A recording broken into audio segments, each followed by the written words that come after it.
Este podcast pertenece a la red Podcast SN.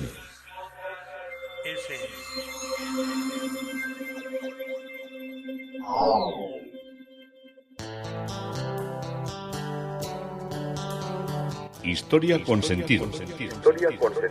Un podcast realizado y presentado por Juan Carlos González.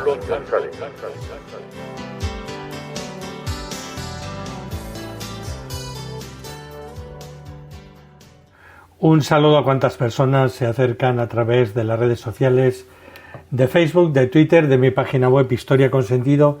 Yo soy Juan Carlos González y encantado de acercaros un espacio de la historia. Hoy el tema propuesto son las limitaciones de Utrecht y el Tratado de Rastatt. Seguimos avanzando en esa historia tan fascinante que es la historia del Peñón, que es la historia de Gibraltar. En introitos anteriores os hablé de cómo una empresa alemana fue la que hizo el traslado y el montaje de un puente atribuido a Eiffel que no era de Eiffel, pero Gustave Eiffel hizo obras también en nuestro país. Gustave Eiffel es uno de los grandes maestros de la arquitectura moderna y se convirtió en el gran referente al diseñar la torre más emblemática de la capital de Francia. La Torre Eiffel tiene ahora, claro, cuando vemos tantos rascacielos y tantas construcciones hechas después, pues nos puede parecer que estamos hablando de algo como trasnochado. Es que la Torre Eiffel tiene 300 metros de alto. Estamos hablando de una auténtica brutalidad para la época en la que se construyó, para aquella exposición internacional. Pero sin embargo, aparte de hacer la Torre Eiffel, este no fue su único trabajo. El artista también dejó su talento en diversos enclaves de nuestro país, en Granada, en Girona, en San Sebastián, Donostia o en Córdoba, que son algunas de las ciudades que hoy en día cuentan con las pruebas de la imaginación y la destreza de uno de los grandes ingenieros civiles del siglo XIX. No obstante, es siempre habitual encontrar controversia en torno a la autoría de sus obras, porque muchas obras que están hechas en esta época, cuando estaba vivo Gustave Eiffel y cuando estaba su taller operativo, son supuestamente concebidas con él, pero realizadas por sus discípulos, por el gran estudio que tenía para elaborar los proyectos que él imaginaba. El arquitecto tuvo, podemos decirlo así, su propia escuela, una escuela que promulgaba el estilo francés y de la que salieron algunos de los arquitectos más reputados en nuestro país. Esta es la razón por la cual muchas estructuras que tienen esas formas metálicas que hacen que su autoría quede también a veces en duda. Sin embargo, lo que sí se sabe es que Eiffel pidió diferentes patentes para desarrollar en nuestro país sus propios diseños. Sabiendo todo, hay, podríamos decir, todos los que son sus patentes, podemos decir que hay ya obras que son definitivamente atribuidas a Eiffel como suyas propias. Él construyó una parte de puentes ferroviarios en Girona, en Cáceres y en Granada. Mirando los registros y las patentes de la época se puede deducir rápidamente la inclinación que tuvieron la mayoría de los proyectos de Eiffel dentro de nuestro país. Así, gran parte de ellos estaban diseñados con una funcionalidad y para soportar condiciones y pesos grandes, como es el caso de los puentes ferroviarios. El arquitecto francés también diseñó varios de estos a lo largo de la península, siguiendo diferentes líneas de tren importantes, como la de Asturias, la de Galicia o la de León. Y entre sus puentes ferroviarios más conocidos se encuentran el de Gerona, el de Cáceres y el del Hacho en Granada. Perdón, a veces tengo que recuperar el aliento. El En el primer caso se habla del antiguo pont de Rellegot, construido en 1878 para salvar el río Güell y conectar con el Parc de la Devesa con la avenida Ramon Folch. El puente estuvo en servicio 85 años hasta 1963. Fue entonces cuando se determinó que la infraestructura había quedado pequeña para observar el incremento de tráfico rodado. Fue retirado, fue trasladado en una sola pieza a la ciudad de Palamos, donde hoy en día se puede seguir paseando por él. En Extremadura también acabó de obtener uno de los puentes ferroviarios de Fiel, uno de los más característicos. Hablamos de un viaducto que une la localidad de Garrovillas de Alconetar. Desafortunadamente, en el año 1932 este puente se demolió. Hoy en día solo queda un viaducto construido a apenas 7 metros de donde estaba el anterior, lo cual solo se conservan, de este antiguo, se conservan las fotografías. Otro de los puentes ferroviarios que dejó el arquitecto en la península fue el de Hacho, en Granada. Hablamos de uno de los viaductos metálicos más grandes construidos por la Escuela de Fiel. Inaugurado en el año 1898, el puente de Hacho tiene una particularidad, que es de carecer de tornillos, se hizo todo con remaches. En su lugar, lo que hay hoy son moldes de metal superpuestos. En el pasado conectaban a La Medilla y Guardaortuna, mientras que en la actualidad ya no tiene ese uso ferroviario, pero por suerte la gente de la zona peleó por su conservación, porque Ferrocarriles había vendido el puente por 1 millón de pesetas como chatarra y lo iban a tirar. Habían puesto ya las cargas de detonación para cargarse el puente y llevárselo, cortar con soplete y llevarse la chatarra al chatarrero, y el pueblo se levantó en armas y tuvieron que ir allí la Guardia Civil, creo que fue la que fue a parar las cargas explosivas que ya estaban instaladas y a retirarlas con los que las habían colocado. Además de los puentes ferroviarios, Fiel también quiso diseñar otro tipo de puentes y pasarelas en ciudades importantes, como en Girona. Aunque el artista seguía teniendo un objetivo funcional, en estos casos dejó volar un poco más el sentido de la estética. El de Gerona es una enorme pasarela roja de metal y se terminó de construir en 1877 y se encuentra a 7 metros sobre el río Oñar, y aunque ha sufrido remodelaciones y cambios del pavimento, sigue manteniendo la esencia de la escuela francesa. Pero Fiel no solo se quedó en el norte de la península, sino que también hizo otros puentes, como el de los Tres Ojos en Córdoba, llamado así porque en torno a la pasarela central se levantan 3 semicírculos metálicos. El puente cruza el río Guadalquivir a la altura de la Villa del Río y hoy en día pasa por encima de la carretera Andalucía 3101. La obsesión de Fiel por los trenes llegó a tal punto que también se dedicó a construir algunas de las estaciones más relevantes de la época. Muchas estructuras, como la estación de Atocha, tienen inspiración en su obra, pero las que realmente fueron concebidas por el arquitecto, las más importantes al menos, fueron la marquesina de la estación de San Sebastián, Donostia, y la estación de Portbou, en la frontera francesa. La estación de San Sebastián es una de las más transitadas de todo el norte, y aunque su construcción no está directamente diseñada por Fiel, él sí fue el responsable de construir su famosa marquesina roja, la que cubre las vías del tren. Esta característica, como siempre pasan con los diseños del ingeniero, es una mezcla de formas rectas con bloques de metal, que era como él le gustaba diseñar.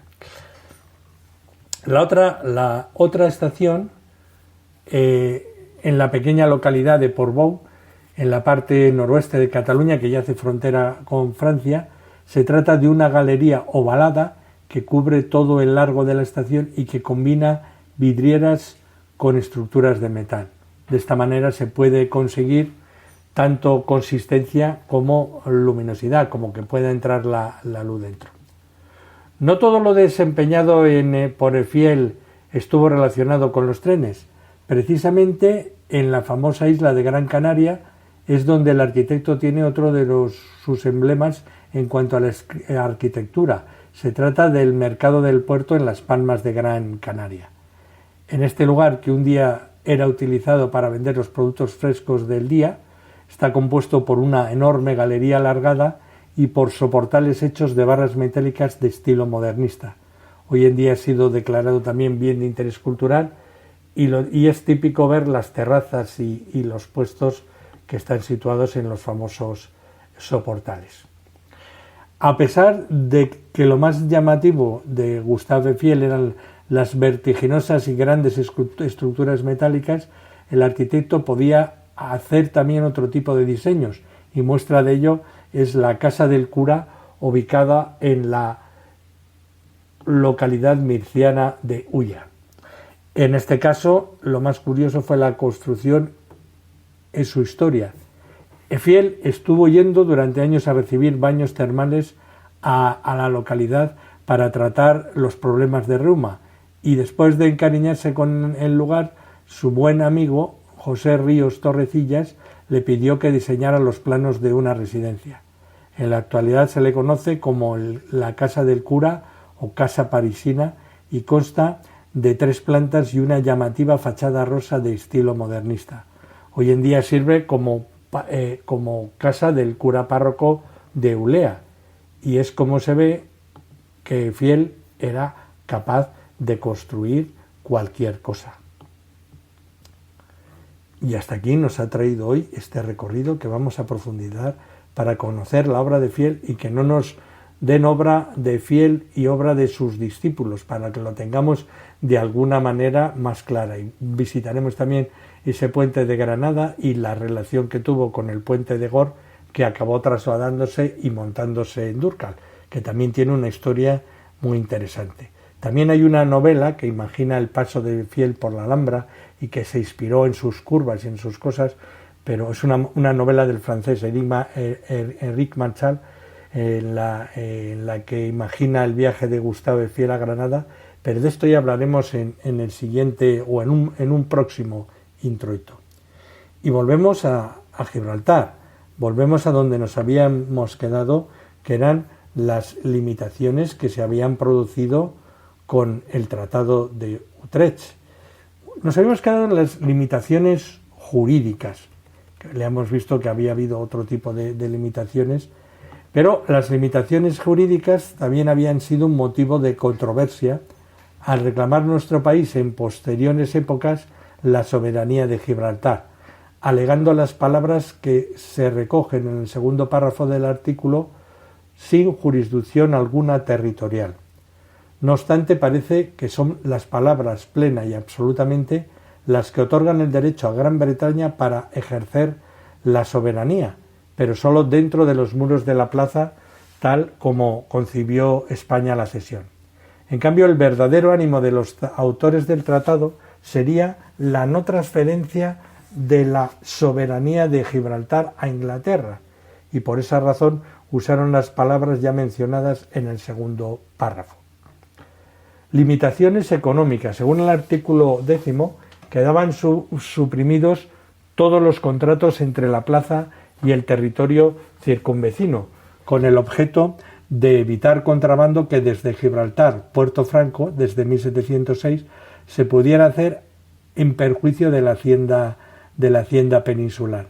Solo en caso de necesidad, la guarnición y el resto de la población obtendría el permiso para comprar provisiones en el campo vecino, en el campo de Gibraltar. Con eso se evidenciaba que nuestro país no deseaba causar mal a la población de Gibraltar, civil o militar, sino intentar impedir el contrabando que ya estaba empezando a funcionar. Puesto que la comunicación por mar no siempre iba a ser posible, se articulaba la posibilidad de que en casos la guarnición pueda comunicarse por tierra, pero solo podrían comprar con dinero, no a través de trueque los distintos productos. Esta restricción estaba encaminada también a evitar el contrabando y era expresada en el tercer párrafo. Durante los siglos XVIII y XIX, a pesar de las restricciones expresadas por el artículo, el contrabando fue tolerado y estimulado por los británicos, que lo usaron como instrumento de presión en algunos momentos en los que las relaciones anglo-españolas fueron difíciles, o cuando España, haciendo uso de su derecho, decidía cerrar la comunicación con el campo vecino. Esto ya nos está empezando a sonar más. También hubo limitaciones en virtud de las razones militares. No cabe duda que nuestro país cedía a Gibraltar como plaza fuerte, por tanto consideró que Gran Bretaña debía adquirir solo la jurisdicción suficiente para retenerla y no la jurisdicción completa como era norma habitual.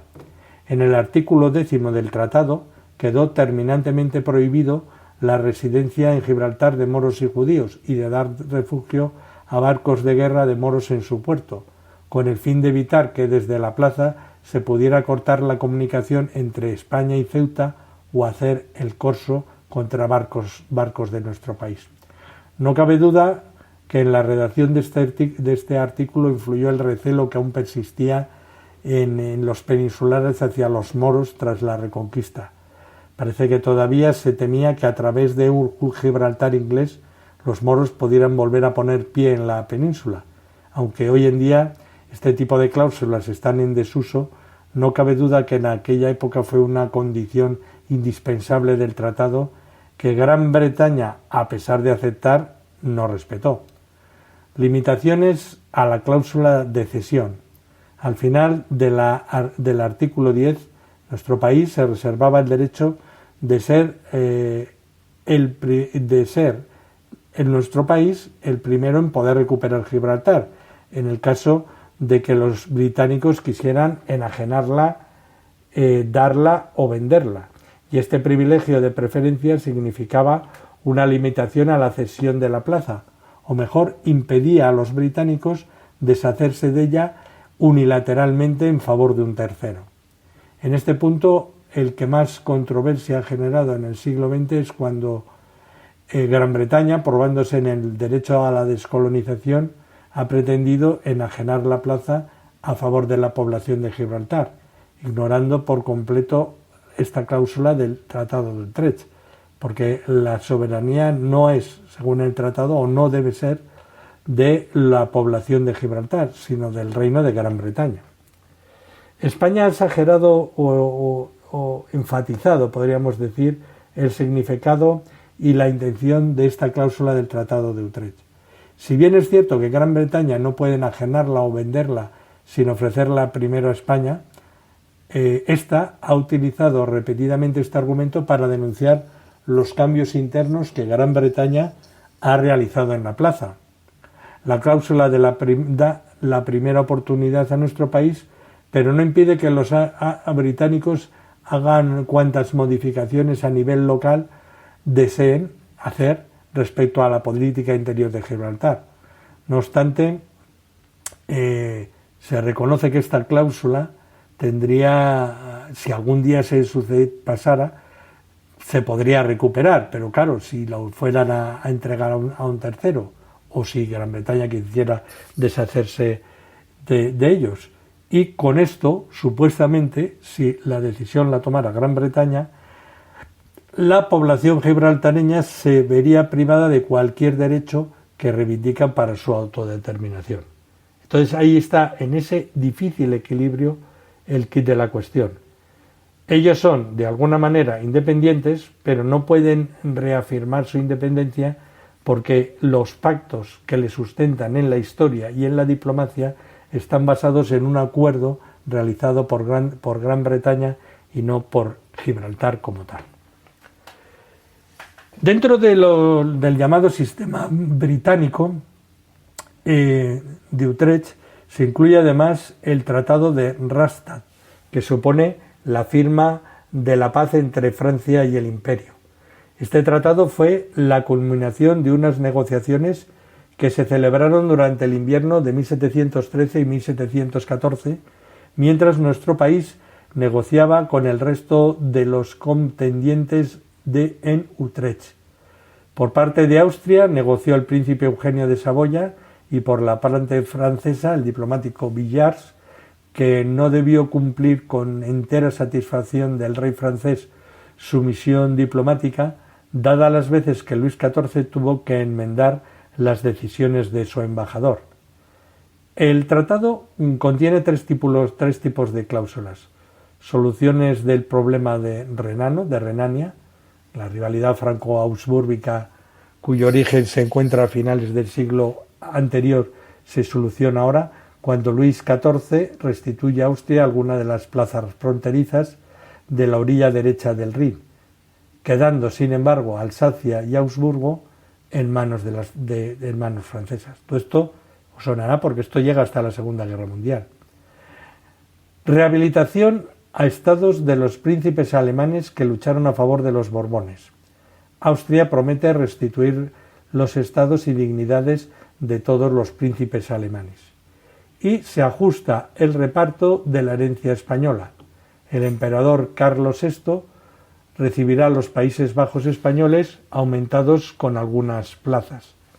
Además recibe el Milanesado, Nápoles y los presidios de Toscana y Cerdeña, que en principio se acordó que sean para el elector, que se dan al elector de Baviera. Felipe V, a pesar de haber reconocido en los tratados anteriores la pérdida de su imperio, no aceptó los acuerdos de Rastatt, porque el problema hispano-austríaco quedaba sin resolver. Con este tratado se concluyó el expolio cometido de las potencias europeas a nuestro país y se puso fin a una etapa de la historia de Europa en la que el predominio de una única potencia, Francia, dejó paso al equilibrio ideado por Gran Bretaña, que se convertiría desde entonces y desde ese momento en la garante y en la defensora de Europa.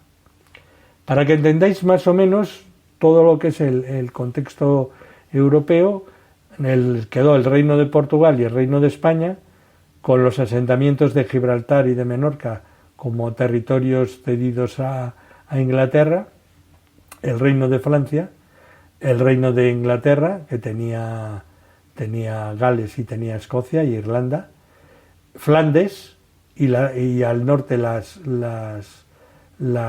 Provincias Unidas, y al sur de Flandes Luxemburgo, Suiza, Saboya, Milán, Venecia, Génova, los estados pontificios y Nápoles con Sicilia. El Sacro Imperio, al norte Dinamarca, más al norte Noruega y el Reino de Suecia, a un lado del Sacro Imperio Austria, otro reino era Hungría, el Reino de Polonia, y dentro del Reino de Polonia, dando ya al mar, Prusia, el Imperio Ruso, que quedaba por detrás de la línea donde está ahora situado, y el Imperio Otomano.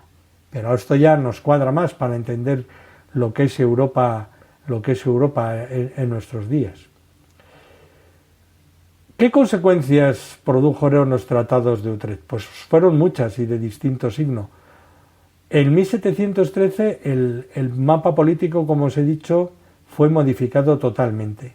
Nada tenía que ver la Europa nacida del Tratado de Utrecht con la de principios de siglo. En 13 años había cambiado todo. Frente a la situación hegemónica que primero España y luego Francia pretendieron para Europa continental, se alza triunfante la solución británica del equilibrio del poder. Y es curioso porque fue una potencia extracontinental, como Gran Bretaña, la que planificó el equilibrio basado en una hegemonía que no era continental ni territorial, sino que era marítima y comercial. Este equilibrio continental y marítimo no pudo conseguirlo Gran Bretaña sin la ayuda del resto de los estados europeos. Por eso ideó un sistema entramado político que le permitiera la intervención en aquellas zonas conflictivas en las que el dominio de uno de los dos poderes contrapuestos continentales pudiera hacer fracasar el equilibrio europeo. Los dos poderes hegemónicos continentales eran, como en el siglo anterior, los Borbones y los Habsburgo. A partir de aquí, Gran Bretaña tejió la tela de araña que conformará el mapa político de Europa, con fronteras intangibles para ambos poderes y con garantías internacionales para su mantenimiento. Dos fueron los acontecimientos sobre los que se aseguró el éxito de su entramado político: la creación de los estados barrera y el control de las zonas de influencia marítimas.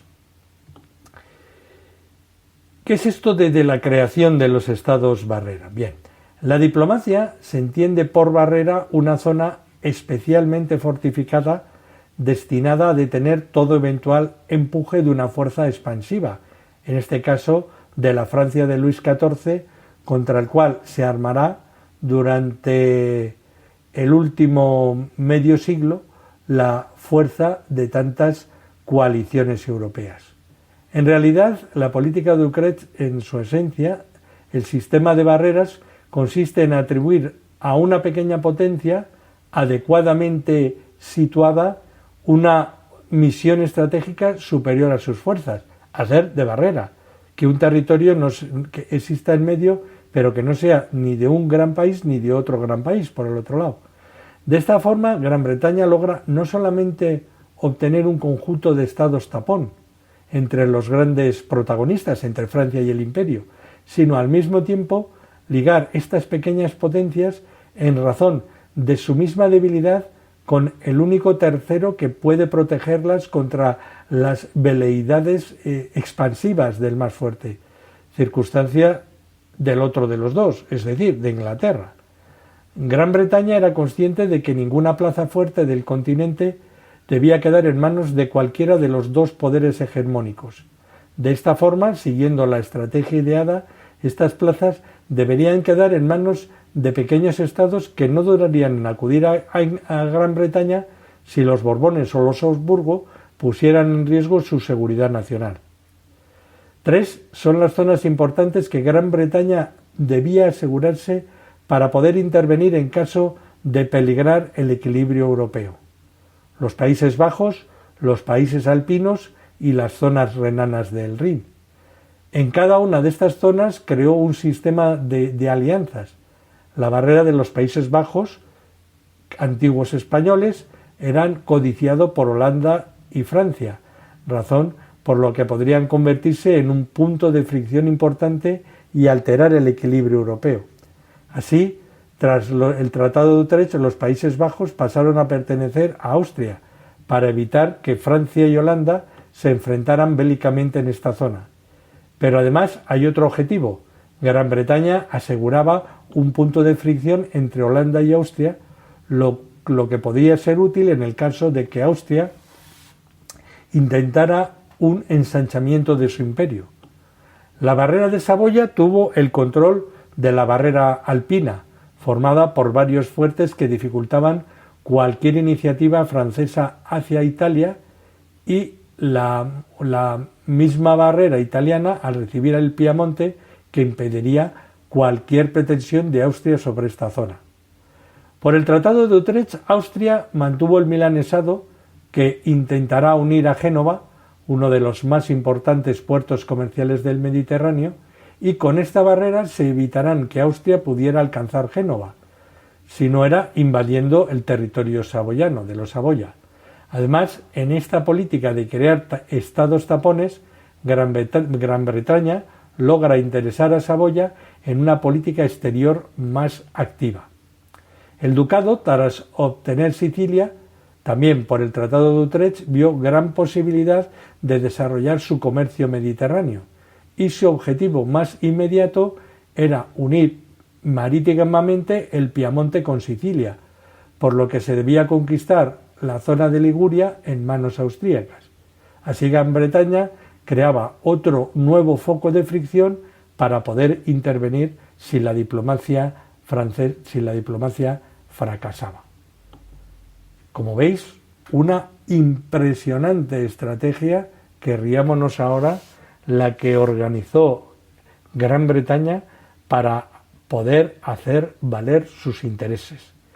Y hasta aquí, hasta las limitaciones de Utrecht y el Tratado de Rastatt, nos ha traído Historia con Sentido. Yo soy Juan Carlos González y encantado de haberos podido contar una parte de la historia.